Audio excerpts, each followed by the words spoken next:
listen. Run your mouth but I never listen. You hold me back, will never last. Keep talking all your shit. Hey colorful weirdos! My name is Nina and welcome back to my channel. And if you're new here, hi, my name is Nina. So for today's video, I'll be doing a unicorn hair. As you can see in my hair right now, this is the finished look. If you're curious to find out how I did this, please continue watching. So this is my guide for the hair colors that I will do. I hope you finish this video kasi it's a really messy procedure. Hey guys, so what you will need here is a plastic bowls. I prepared 3 plastic bowls kasi 3 yung dice ko. And don't mind my hands kasi nag-test run ako without gloves. So, you need a pastelizer or the natural dye.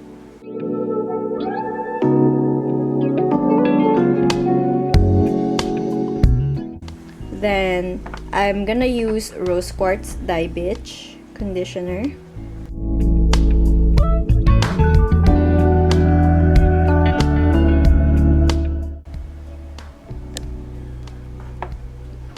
Amethyst.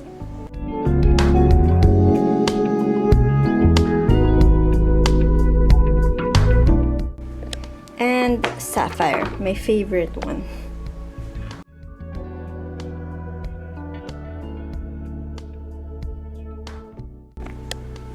For the Saphire, this is, I don't want it to be super light, so mabilis siya mag-light when you use the natural. Yung Amethyst, kailangan damihan, then sa Rose Quartz, onti lang din. So yeah, let's go.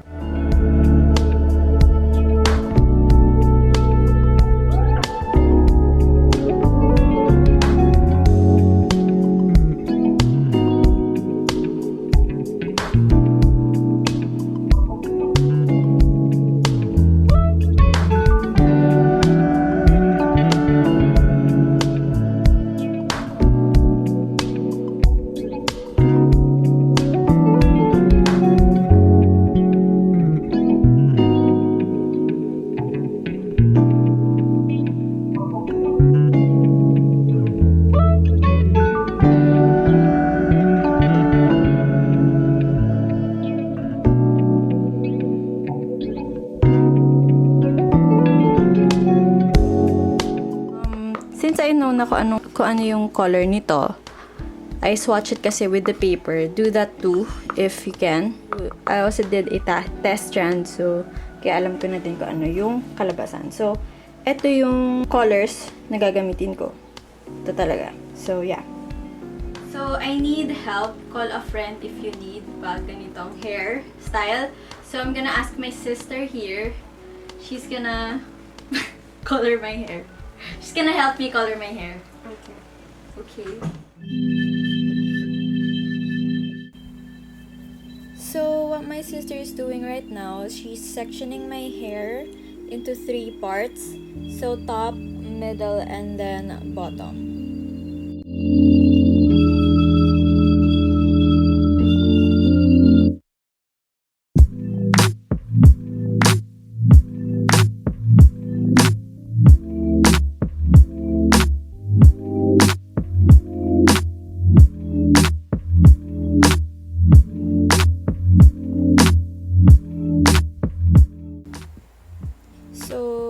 Each layer, you have to tie it off so that hindi mag-bleed yung color, hindi maghalo yung color.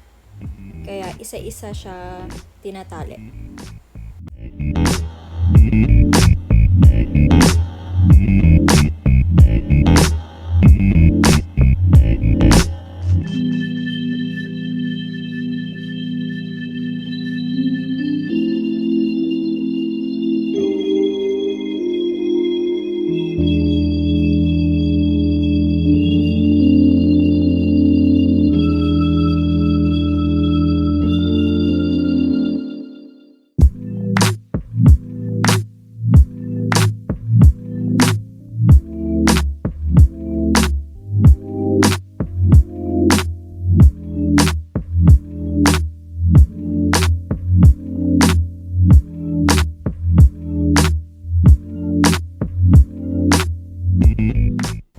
So, my sister is doing the middle part of my hair.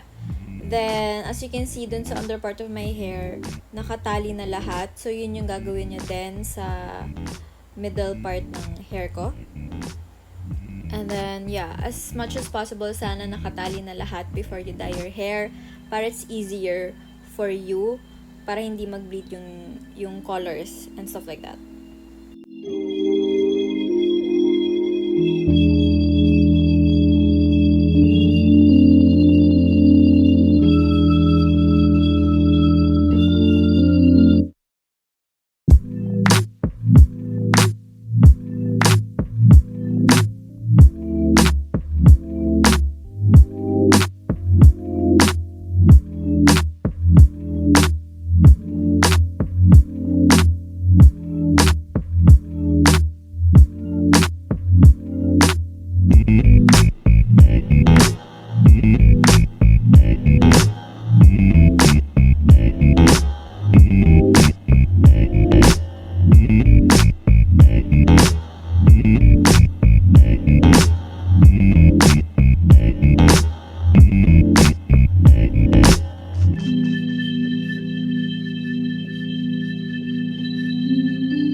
So this is the fun part, applying the dyes.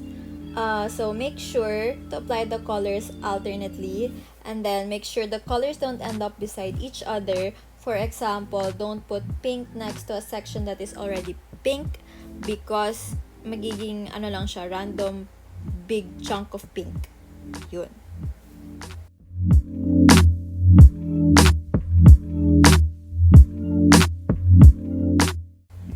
So, my sister is applying blue dye sa hair ko. Then, after that, it's gonna be purple. Then, after purple, it's pink. Then, alternate lang for the rest of the hair. And make sure yung sections nyo or yung tinatay nyong hair is smaller chunks of hair para hindi siya maging patchy when you rinse it.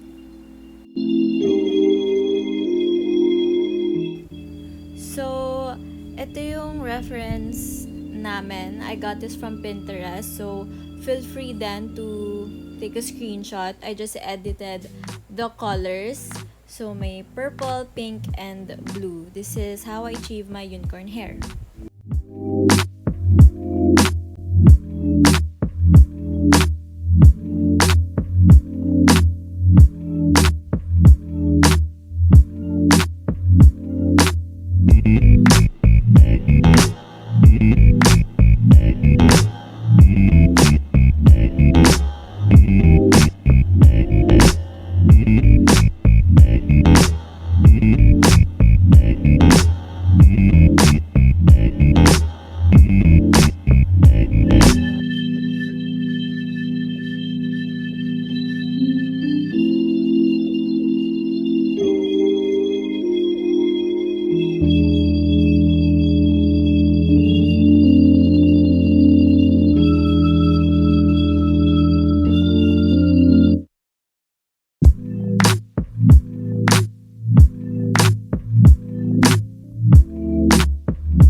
for the dyes. So, naglagay kami ng rubber bands para hindi mag-bleed yung color. Hopefully, it won't bleed. Pero, yeah, yan yung mangyayari. So, I'm gonna sit it around 30 to 1 hour. So, this is the whole situation right now. Medyo basa pa siya. But this is the hair.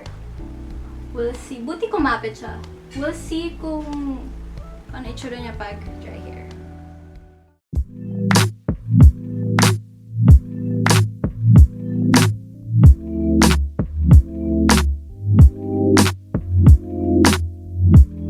So guys, this is the finished look. This is the unicorn hair.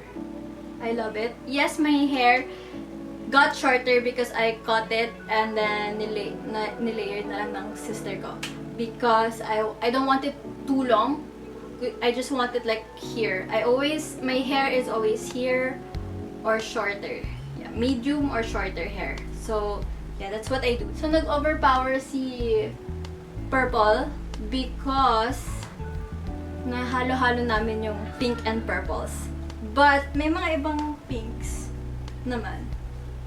So, yeah. See? There's pink here, purple, then blue. I hope you enjoyed this video, and if you did, please like and subscribe to my channel and hit that notification bell so that you'll get notified when I have a new video. Just the way you make me feel, I'm in so much pain. I'm drowning